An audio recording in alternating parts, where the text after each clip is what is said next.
السلام عليكم ورحمة الله تعالى وبركاته. أخواتي، نتمنى يعجبكم هذا الفيديو فيه صحة جيدة وتمام العافية. اليوم أخواتي غادي نحضر معكم كريمة الثومة. غادي ناخذ واحد الكمية ديال الثومة نقشروها بحال هكذا، ويستحسن تكون الثومة طرية. كيف كتشوفوا هي مازال بالورق ديالها.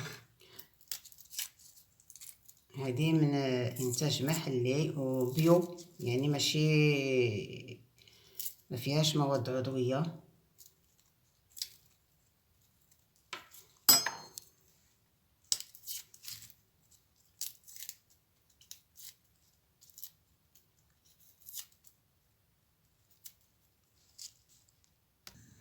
اخواتي، الثومه بعد ما قشرتها وغسلتها هي هذه. ناخذ دائما مقدار كاس انا غادي ندير، وإلا بغيتو اختي المشاهده ضعفي القياس ضعفيه.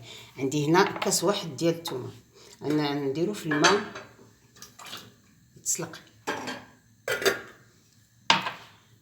يتسلق حوالي 5 ديال الدقائق. بعد ما سلقت الثومه غادي نصفيها، ناخذ غير الثومه ديال مسلوقه نعمرها في الكاس.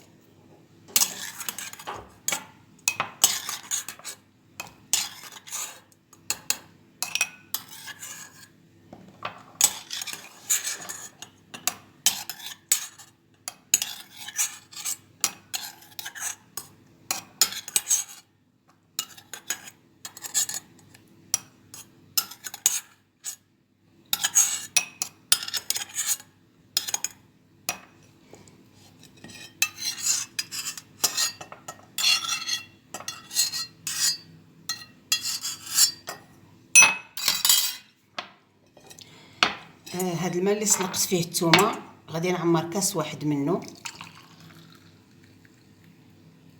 فوالا، غادي نرجعو في الكاسرونه ديالي، وغادي ندير معاه مايزينا، معلقه ديال المايزينا كتشوفوا هادي.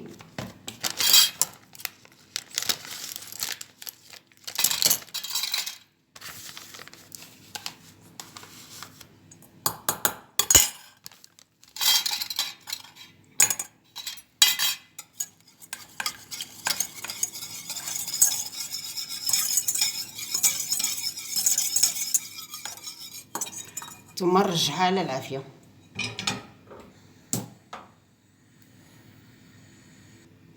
المايزينا بعد ما عقدت هي هذه، نحاول نبردها.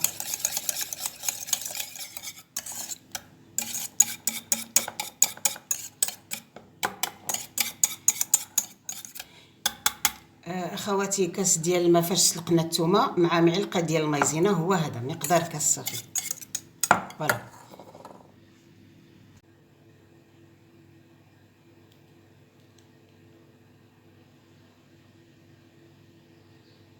نحطو كلشي في الخلاط. عاد نحطو كاس ديال الثومه مسلوقه، كاس زيت، انا كنفضل زيت الزيتون،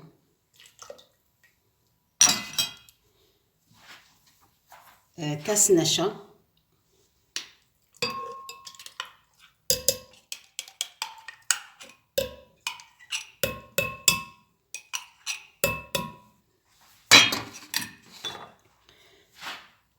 نص كاس خل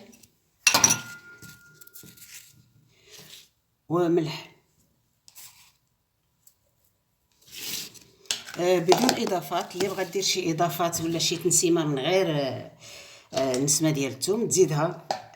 احيانا نزيدو الزعتر، نقدروا نزيدو البزار، الفلفل الاسود، على حسب الاختيار. ثم نطحنهم اخواتي ونرجع عندكم. كريمه الثومه هي وجدات. شوفوا اخواتي كيف داير قوامها.